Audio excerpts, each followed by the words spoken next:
이번 달 암송 구절은 시편 4편 7절과 8절 말씀입니다.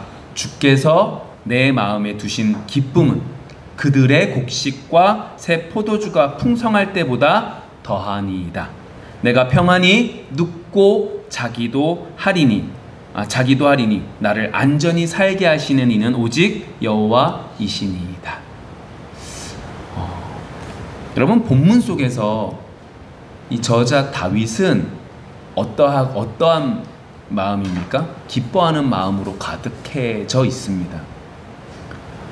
그런데 정말로 다윗의 상황이 정말로 기쁜 상황인가? 라고 물어본다면 아니라고 대답할 수밖에 없습니다.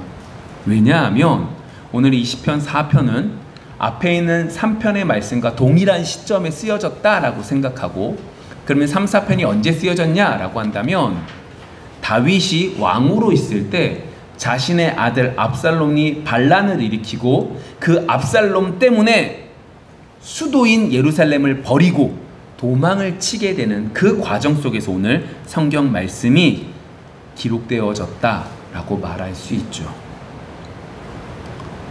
뿐만 아니라 도망도 치는데 주변에 있는 사람들은 뭐라고 그럴까요? 야, 저럴 줄 알았어 저 사람. 그렇게 그 어떤 선량한 우리아를 죽이더니만 저렇게 된 거야. 아니, 죗값을 받는 거지. 이러한 정죄함을 받고 있었던 그 상황이라는 겁니다. 육체적으로도 정신적으로도 너무나 힘든 상황 속에 있었다라고 볼 수 있죠. 그런데 그 상황 속에서 오늘 어떻게 하고 있습니까?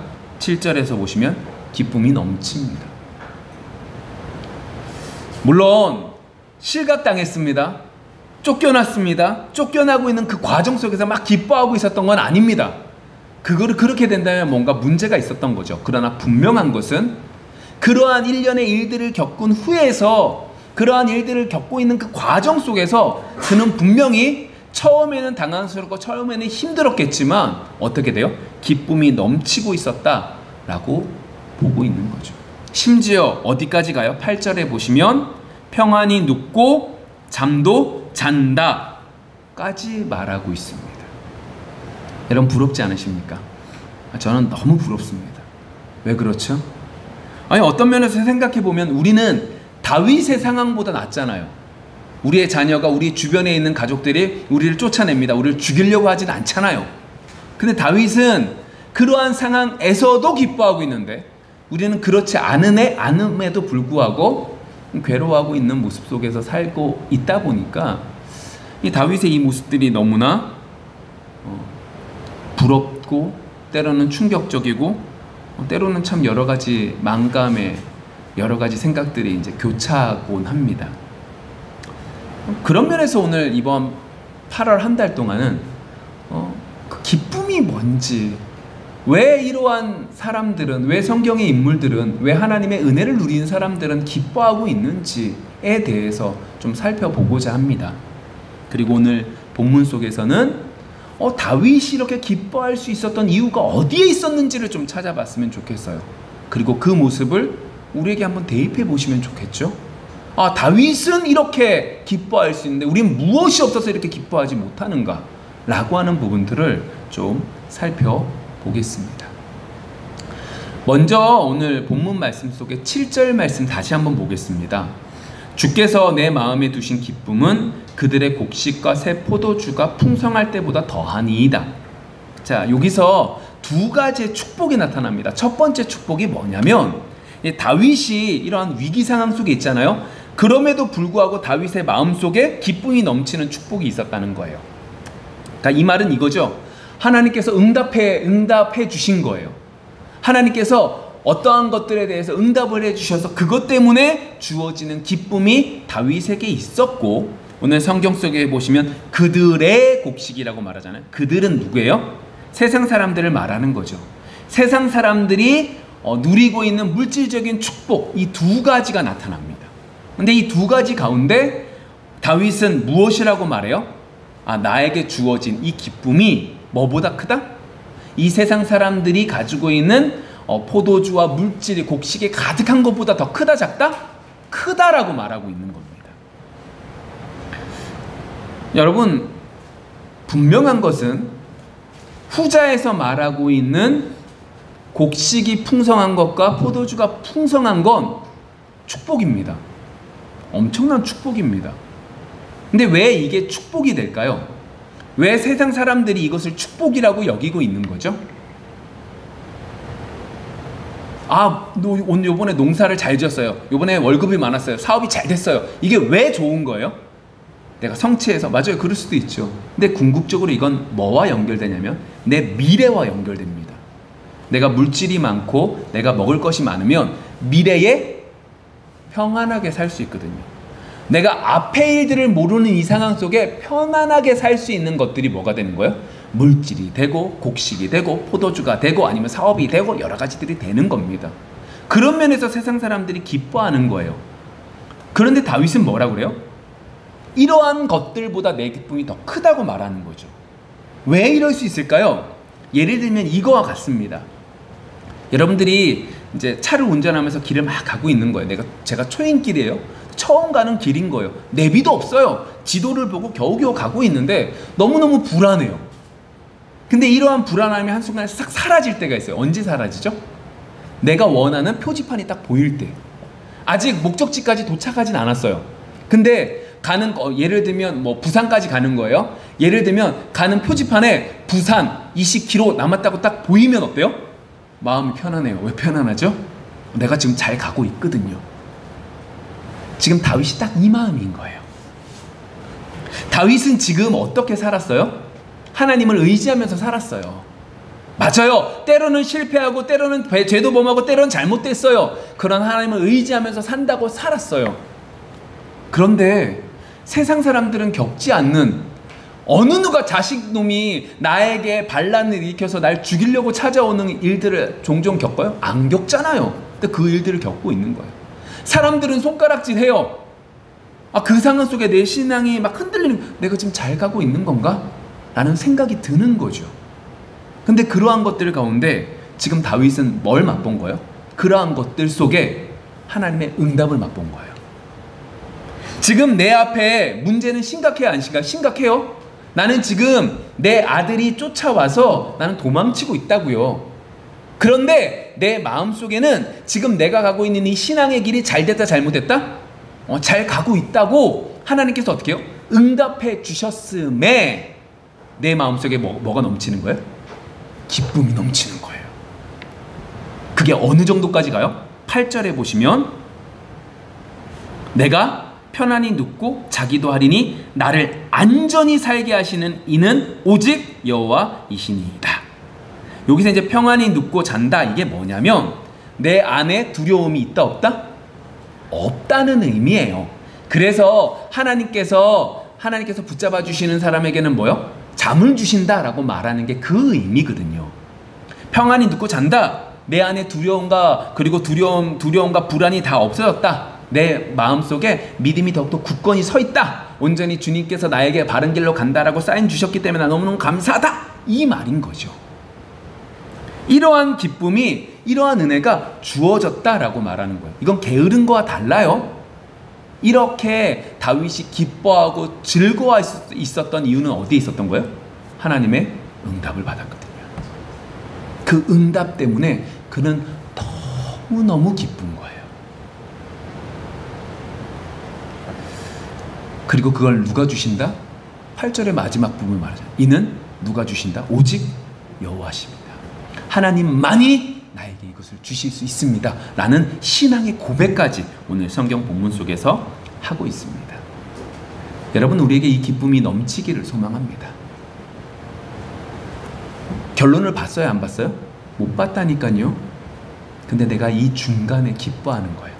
사람들은 여전히 욕한다니까요. 근데 기쁜 거예요. 왜요? 내가 가는 이 길이 바른 길이거든요. 이러한 믿음이 있기를 소망합니다. 근데 이러한 것들을 맛보기 위해서 우리는 1절의 말씀 속에 중요한 부분을 찾아야 됩니다. 1절 말씀. 내 의의 하나님이여 내가 부를 때에 응답하소서. 곤란 중에 나를 너그럽게 하셨사오니 내게 은혜를 베푸사 나의 기도를 들으소서. 자, 우리는 기도할 때 하나님에게 대해서 여러 가지로 부릅니다. 저는 종종 기도할 때 고맙고 감사하신 하나님 아버지라고 표현합니다. 고맙고 감사합니다 라는 말이 저의 이제 항상 나오는 기도할 때 처음 하나님의 이름을 부를 때의 모습이죠. 여러분들은 어떻게 부르고 계십니까? 성경에 어떻게 기록되어져 있고 그걸 따라서 내가 붙잡고 기도할 수 있다. 좋습니다. 근데 정말로 중요한 건 그 내용 속에서 우리가 그렇게 고백하고 있는 것들 속에서 어떻게 해요? 진정으로 성경의 말씀과 이어지지 않으면 의미가 없습니다. 그러니까 내 욕심을 채워주시는 하나님을 사랑의 하나님으로 부른다면 그건 바른 하나님이 아닌 거죠. 내 욕심을 채우기 위해서 사랑의 하나님을 끄집어 와서 하나님의 이름을 부른다면 그건 뭐가 되는 거예요? 내 우상이 되어버릴 수밖에 없습니다. 그런 면에서 오늘 다윗이 뭐라고 말하고 있어요? 내 의의 하나님이여라고 부르고 있다는 것에 중앙점을 두셔야 됩니다. 지금 이 말 뜻은 뭐냐면 이거거든요. 하나님께서 내 의의 하나님이요. 나의 의의 하나님. 무슨 말이냐면 하나님께서 내 의를 인정해 주셨다라고 하는 의미거든요. 이해되셨어요? 그러니까 이게 왜 제가 지금 이렇게 설명을 하냐면 하나님께서 내 의가 내가 의롭다는 것을 인정해 주실 분이십니다. 나는 그 하나님을 믿습니다. 라고 하는 얘기를 잘못 받으면 하나님 제가 이렇게 했기 때문에 하나님 이것 때문에 하나님 저 잘했지요? 이렇게 받을 수 있다는 겁니다. 그런 의미가 아닙니다. 지금 다윗이 말하고 있는 내 의의 하나님이여 라고 말하는 것은 단순하게 내가 이것들을 잘했으니까 내가 이만큼 했으니까 하나님 이 정도는 괜찮죠? 이러한 교만함으로 나아가는 모습이 아니라는 거예요. 그러니까 여러분들 이런 것들을 보고 내 의의 하나님이여 이걸 붙잡고 기도해야지. 그래 내가 하나님 제가 이만큼 했으니까 저 이만큼 괜찮죠? 이렇게 다가가면 안 된다는 소리고 그럼 다윗이 이 고백을 하는 이유는 어디에 있느냐? 다윗은 분명히 알고 있습니다. 하나님 앞에 서면 다 죄인이다 죄인 아니다? 죄인이라는 건 다윗은 알고 있습니다. 그리고 이 시점이 언제예요? 다윗이 밧세바를 범함으로 우리아를 죽이고 그리고 그 이후에 선지자를 통하여 내 죄에 대해서 분명히 지적받은 후에 압살롬이 나를 죽이려고 하는 상황이라는 겁니다. 그렇기 때문에 내가 죄인이라는 걸 철저하게 압니다. 그럼에도 불구하고 오늘 다윗은 뭐라고 말하는 거예요? 내가 하나님 앞에 의로움을 인정받았습니다라고 말하고 있다는 거죠. 왜 이럴 수 있었을까요? 오늘 다윗은 이 얘기를 하고 있는 겁니다. 단순하게 이건 내가 이만큼 했기 때문에 이게 아닙니다. 다윗은 이 고백 속에 누가 온전하게 이루시는 분? 하나님이 온전히 이루신다라고 하는 것을 고백하고 있는 겁니다.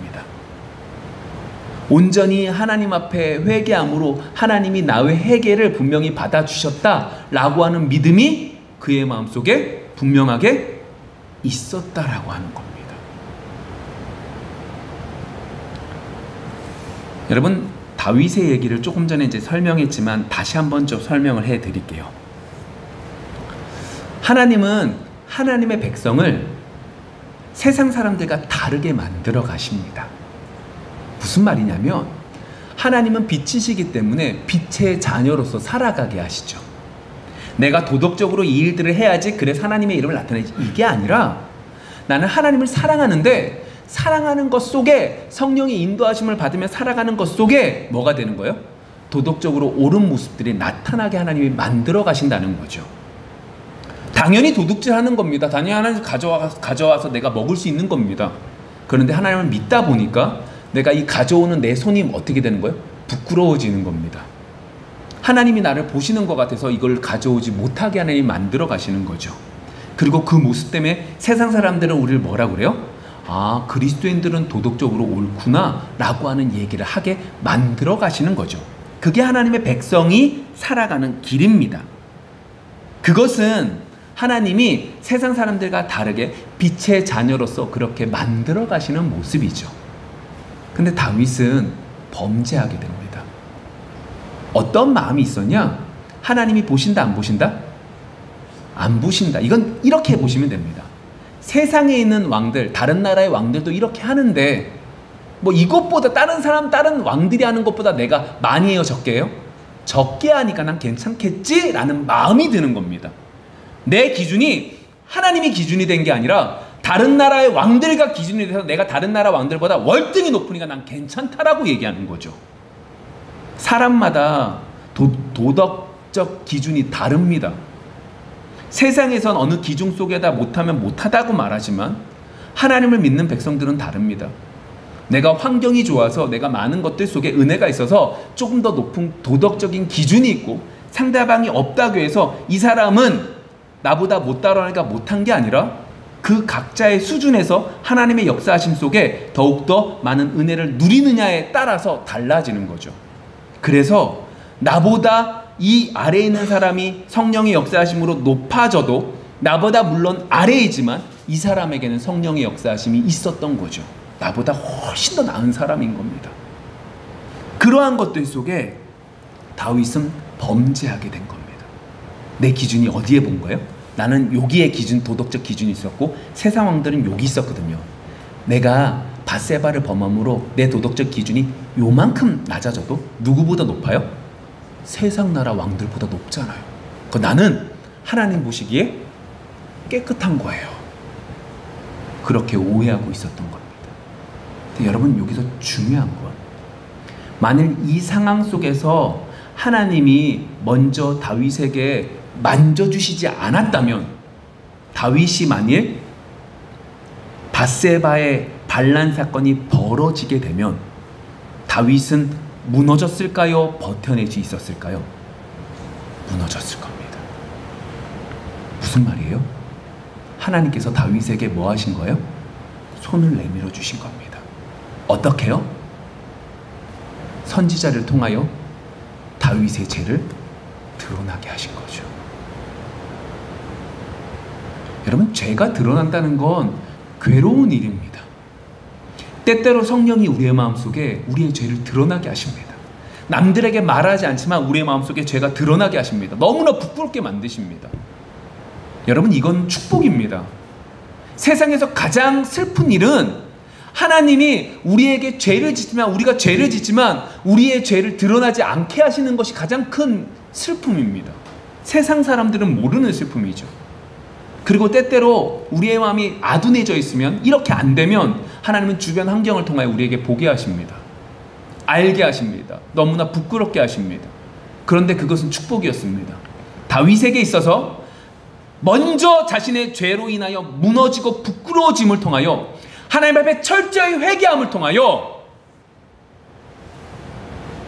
압살롬의 사건 앞에서 다윗은 어떻게 해요? 오늘 이 내 의의 하나님이여 라고 하는 고백을 할 수 있게 된 거죠.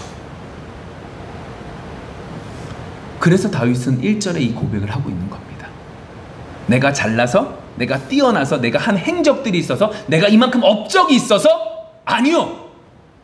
내가 범죄했는데 하나님 앞에 정말로 간절히 기도했더니 하나님이 은혜를 베풀어 주셔서 내가 하나님의 은혜 가운데 하나님의 위로함을 받고 하나님의 용서함을 받았음을 내 마음속에 확신이 생겼거든요.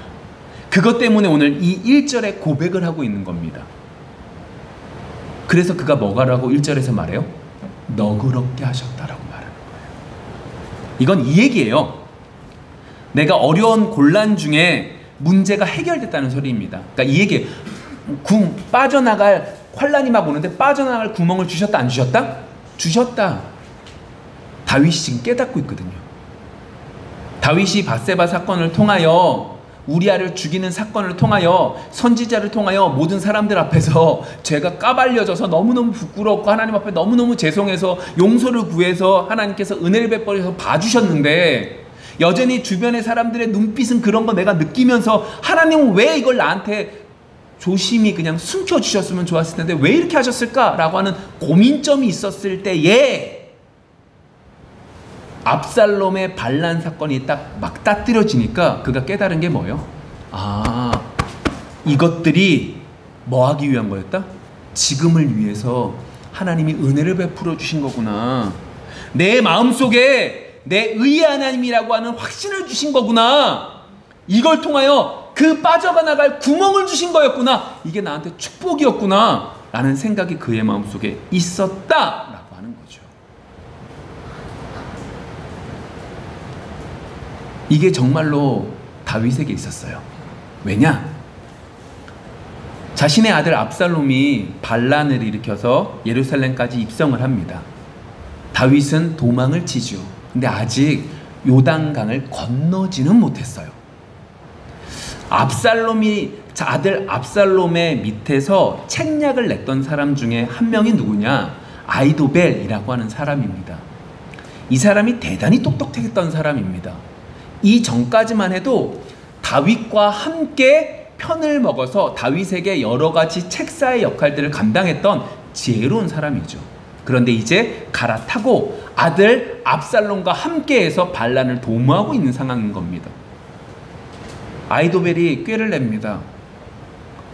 압살롬님, 지금 다윗을 쫓아가서 15,000명만 주십시오. 다윗을 쫓아가서 다윗만 죽이면 그 백성들은 흩어지게 되거나 아니면 돌아오게 될 거예요. 그러니까 빨리 군대를 저에게 주십시오 라고 하는 꾀를 냅니다. 여러분, 이게 옳습니다. 아직 군사적으로 혼란스러운 이때에 빨리 가서 적군의 대장의 목을 딱 쳐버리면 모든 것들은 흩어지게 될 수밖에 없습니다. 너무너무 좋은 꾀인데 하나님께서 어떻게 하시는 거예요? 너그럽게 하셨습니다. 그의 모든 것들을 뭐 한 거예요? 막아버린 거죠. 막아버려서 어떻게 하게 하는 거예요? 결국 그 모든 시험들 속에서 아이도벨의 그 꾀가 막아져서 다윗이 빠져나갈 구멍을 허락해 주게 된 겁니다. 여러분, 우리는 여기서 한 가지 더 배울 수 있는 것이 있는데 그게 뭐냐면, 어려운 시험들을 당했을 때 우리에게 있어서 정말로 무서운 게 뭔지 아십니까? 뭘까요? 기도하지 못한다는 겁니다. 기도할 수 없는 것이 어려운 문제를 맞닥뜨렸을 때 가장 무서운 겁니다. 여러분들의 삶을 한번 뒤돌아보십시오. 여러분들에게 있어서 가장 무서운 게 언제냐?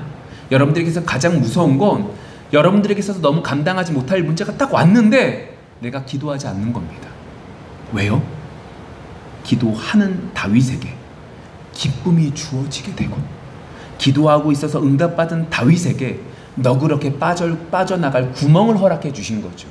아이도벨의 그 꾀를 막아 주신 거죠. 그러한 축복이 다윗에게는 분명히 있었다라고 하는 겁니다. 결국 다윗이 오늘 본문의 말씀 속에서 기뻐하고 그 기쁨이 넘쳐서 밤에 잘 잘 수 있었던 이유는 어디에 있었던 거예요? 다윗의 마음속에 하나님을 뭐라고 불렀어요? 내 의의 하나님이요. 내가 잘나서요? 아니요. 어떤 거예요? 하나님께서 나의 회개를, 나를 온전히 응답해 주시지 않았다? 응답해 주셨다라고 하는 기도의 응답을 받았기에 그는 기뻐할 수 있었다라고 하는 거죠. 그래서 다윗이 2절부터 이제 사람들에게 이렇게 말할 수 있는 거예요. 다윗이 진짜 담대해졌어요. 내 의의 하나님이여 라고 하는 이걸 붙잡고 그 속에 하나님의 역사하심을 분명히 알고 응답받고 나니까 2절 이렇게 말하고 있거든요. 인생들아. 자, 여기서 말하는 인생들아는 누구를 말하는 거예요? 세상 사람들, 더 정확하게 말할까요? 다윗에게 있어서 정죄하는 사람들. 그래, 네가 그럴 줄 알았어. 네가 잘못한 그 짓들의 결과야 라고 말하는 그 사람들을 말하는 겁니다. 이렇게 말합니다. 계속 읽을게요. 어느 때까지 나의 영광을 바꾸어 욕되게 하며 헛된 일을 좋아하고 거짓을 구하려는가? 지금 악한 사람들은 하나님의 백성들의 영광, 하나님의 영광들을 깎아내리기 위해서 열심히 비난하고 있거든요. 근데 그들이 그렇게 비난하는 이유는 어디에 있냐면, 하나님을 믿는 사람들, 다윗을 깎아내리면 자신들이 더 높은 자리에 올라갈 거라고 생각하고 있기 때문에 그렇습니다. 그러한 그 악인들에게, 그러한 세상 사람들에게 다윗은 지금 뭐라고 말하고 있냐면 이렇게 말하고 있는 거예요. 너희들이 지금 니들이 잘난 것 같지? 아니야, 니네들이 지금 속고 있는 거야. 다윗이 왜 이렇게 말할 수 있는 거예요? 지금 다윗은요, 분명한 하나님의 응답을 받았다 받지 않았다? 받았다고요. 하나님 앞에 온전히 회개했더니 하나님께서 나에게 평안함을 주셨다고요. 지금 너희들이 나한테 막 손가락질하고 있지? 너희들이 지금 이긴 것 같지? 너희들이 잘난 것 같지? 아니야. 너희들이 지금 속고 있는 거야. 다윗이 지금 깨달은 게 뭔지 아세요? 여러분, 지금 다윗이 당하는 일들이 정당한 일이에요? 정당하지 않은 일들이에요? 어떤 면에서는 정당한 일들입니다. 왜 그런 거죠? 우리야 밧세바를 취하려고 우리야도 죽였고, 세상 사람들이 볼 땐 다윗이 정치하는 이 정치가 좋아 보일까요? 나빠 보일까요? 나빠 보입니다. 왜 그래요? 다윗의 정치는요, 세상 사람들이 기뻐하는 대로 행하지 않았어요. 다윗이 언약궤를 가져올 때 뭐라 그래요? 내가 하나님의 말씀을 듣고 하나님께 묻기 위하여 이 언약궤가 필요하니까 가져오자라고 그래요. 언약궤를 가져오고 이렇게 있는 게 너무 안타까워서 성전을 지으려고 했던 것이 다윗이에요. 다윗의 방식은 하나님께 물으면서 갔던 방식이에요. 세상 사람들이 볼 땐 이것보다 능률적이지 못한 게 없는 거죠. 그러한 방식으로 했던 그 다윗, 그러니까 얼마나 사람들이 볼 때 얼마나 한심스러워요. 이렇게 안 했으면 훨씬 더 나라가 발전할 수 있었을 텐데 뭐 하는 짓이야? 라는 생각을 하고 있었는데, 이렇게 어려운 일들 딱 당하니까 어때요? 손가락 치면서 욕하는 거예요. 근데 다윗은 지금 분명히 알고 있어요. 그래, 너희들은 지금 그렇게 생각하지? 아니야. 분명히 하나님은 지금 나에게 심판하시는 게 아니라 뭐 하시는 것이다? 징계하시는 거야. 여러분, 심판과 징계의 차이가 뭐냐면 이겁니다. 심판은 끝난 겁니다. 그쵸? 심판 끝이에요. 근데 징계는 뭐예요? 어린아이한테 훈계와 징계라고, 훈계한다, 징계한다라는 의미거든요. 애가 잘못했어요. 그럼 뭐 하는 거예요? 때리잖아요. 예를 들면 때리잖아요. 훈계하잖아요. 그게 징계입니다. 증가 다윗이 지금 어려운 일들을 겪으면서 내가 그렇게 당할 만하기도 했어요. 근데 이건 나를 심판하려고 하는 게 아니라, 나를 잘 못 다스려서 심판하려고 하는 것이 아니라 뭐 하기 위한 거다? 하나님이 지금 나한테 징계하는 것밖에 아니야.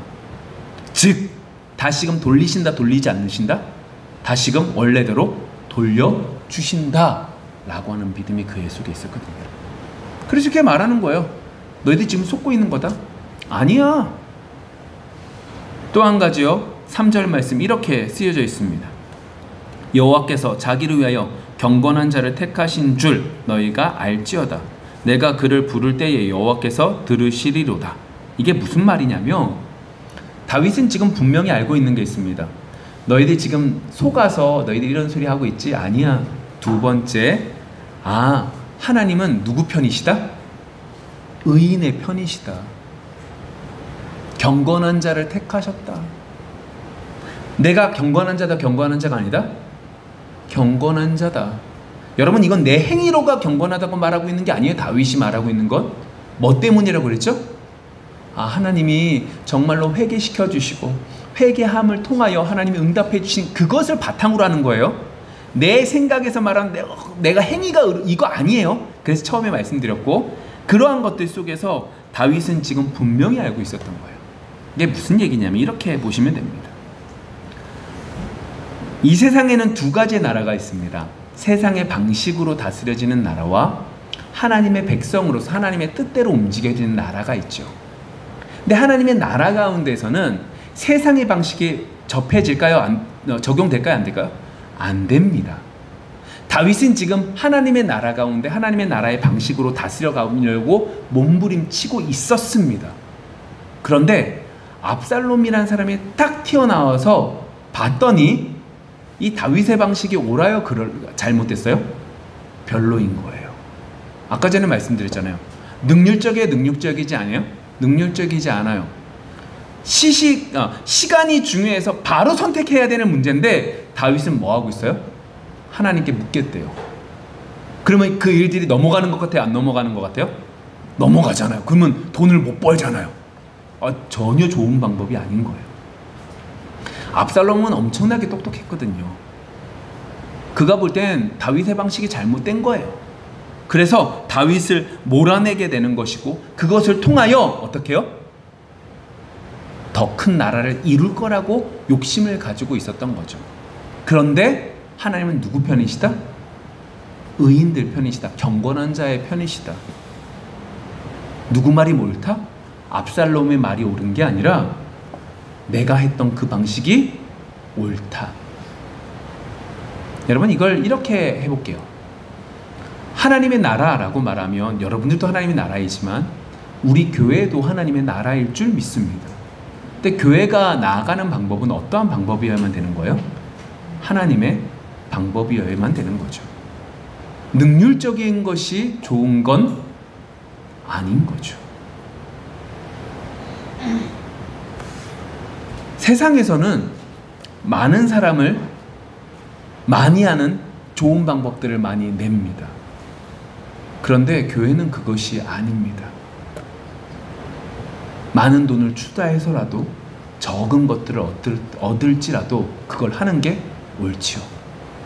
제가 이제 이번에 아이들 여름 성경학교 관련된 것들을 쭉 대충 돈을 한번 계산해 봤어요. 아무리 봐도 능률적이지가 않아요. 아무리 봐도 능률적이지가 않아요. 이게 잘못됐다는 소리가 아니라 돈으로만 계산하면 이건 별로 안 좋은 거예요.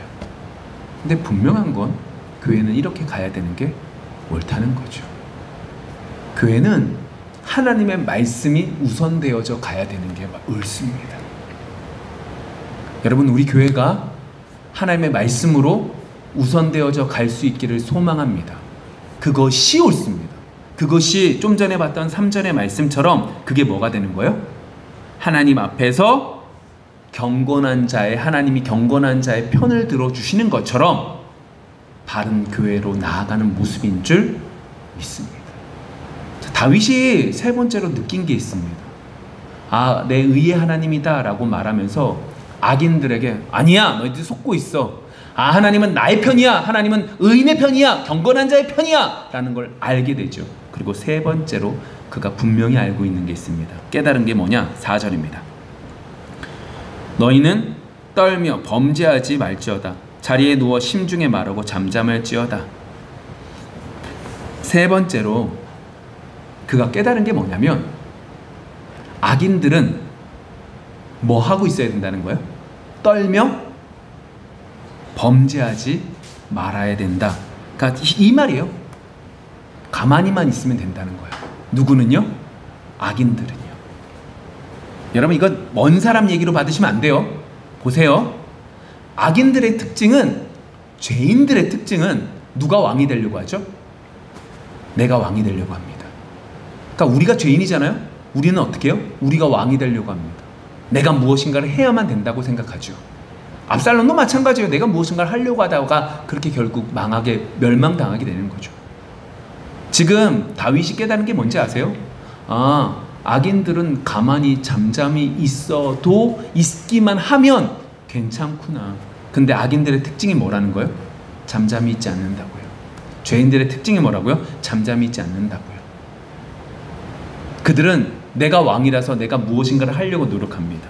그래서 그 모든 것들을 가지고 내가 무엇인가를 할 수 있는 것들을 조금이라도 만들어내면 그걸 가지고 내가 이 모든 것들을 흔들려고 노력하죠. 그러다 결국 어떻게 되는 거예요? 자기 스스로 망하게 됩니다. 여러분, 4절의 이 말씀들을 다윗을 정죄하는 사람들로 받지 마시고 우리들로 받으십시오. 우리 역시도 내가 무엇인가를 하려고 한다면 그것들을 뭐 해야 되는 거예요? 끊어 버려야 됩니다. 자, 이것들을 다윗이 깨달았습니다. 그러면서 다윗은 이렇게 5절에서 고백하죠. 의의 제사를 드리고 여호와를 의지할지어다. 자, 여기서 이제 의의 제사라고 말하잖아요. 이 의의 제사가 뭐냐면 아까 전에 이제 서두에서도 말하잖아요. 내 의의 하나님이여 라고 말했잖아요. 근데 5절에서 뭐예요? 의의 제사를 지어라 라고 말하잖아요. 이제 여기서 의의 제사라는 게 뭐냐면 이겁니다. 시편 51편에 보시면 하나님이 정말로 기뻐 받으시는 제사는 뭐다? 상한 심령이다 라고 말해요. 그러니까 시편 51편 17절에 하나님이 기뻐 받으시는 제사는 상한 심령이다라고 말해요. 근데 시편 51편이 언제 쓰여진 시냐면 다윗이 이제 동일한 연결선인데 다윗이 밧세바를 범한 이후에 이 나단 선지자가 와가지고 책망하거든요. 책망한 다음에 하나님 앞에 회개 기도했던 모습이 51편 말씀이에요. 그러면서 그가 깨달은 게 뭐예요?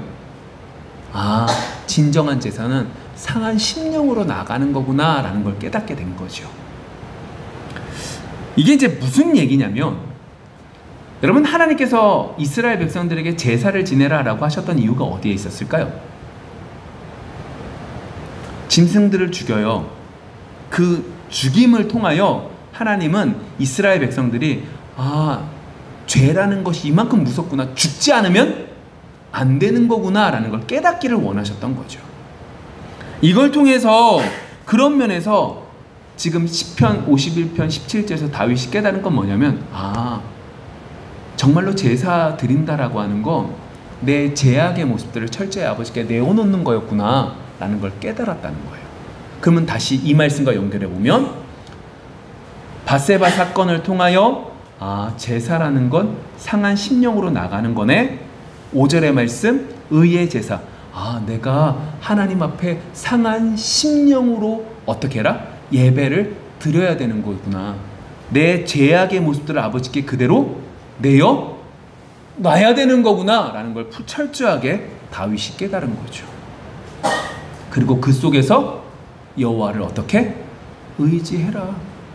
내 모든 것들을 하나님께 내어 맡겨라. 내가 하려고 하는 것이 아니라 하나님의 은혜를 구하며 나아가라 라는 걸 우리에게 말해주고 있어요.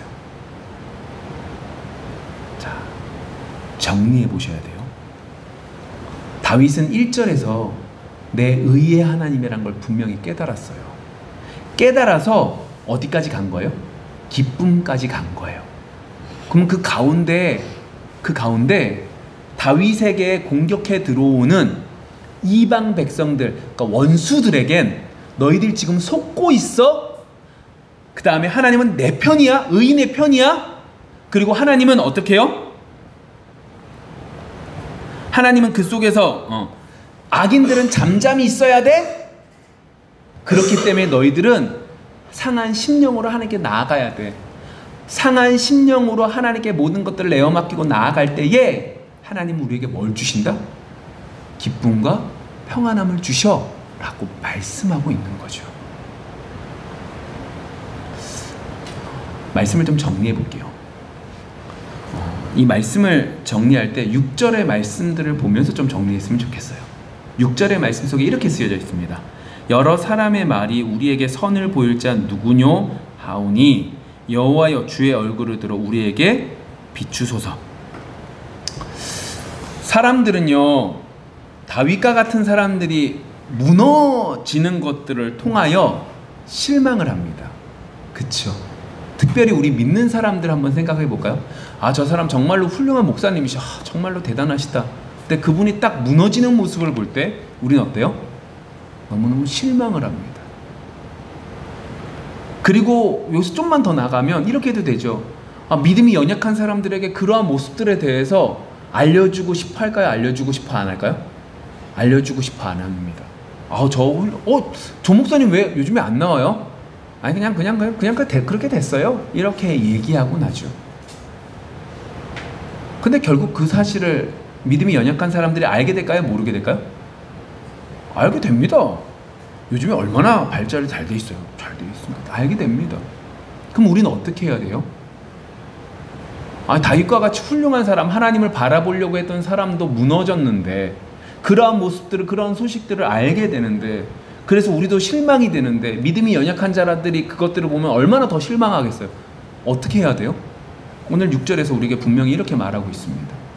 우리가 정말로 그러한 실망되는 모습 속에 믿음이 연약한 사람들, 우리들에게 우리가 정말로 기도할 제목이 뭐냐면 이겁니다. 주의 얼굴을 들어 우리에게 비추소서. 이렇게 기도하셔야 됩니다. 무슨 말이에요? 주께서 얼굴을 들어서 우리에게 비춰지면 그 사람이 무너진 모습 때문에 실망하는 것이 아니라 그 모습 속에서 뭘 바라보게 되는 거예요? 하나님의 은혜를 바라보게 되는 거죠. 마치 누구와 같이? 다윗처럼요. 다윗은 자신의 아들에게 쫓김을 당하는 당사자입니다. 그런데 그렇게 쫓겨나가는 그 상황 속에 의의 제사를 통하여 상한 심령으로 하나님께 제사를 드림으로 하나님께 모든 것들을 내어 맡김으로 주의 얼굴이 비춰짐에 어떻게 된 거예요? 그의 마음속에 기쁨이 넘치게 된 거죠. 여러분들 속에 그 은혜가 있기를 원합니다. 그 축복이 우리의 모습 속에 넘치기를 원합니다. 그래서 세상이 줄 수 없는 기쁨이 우리에게 있기를 소망합니다. 기도하겠습니다.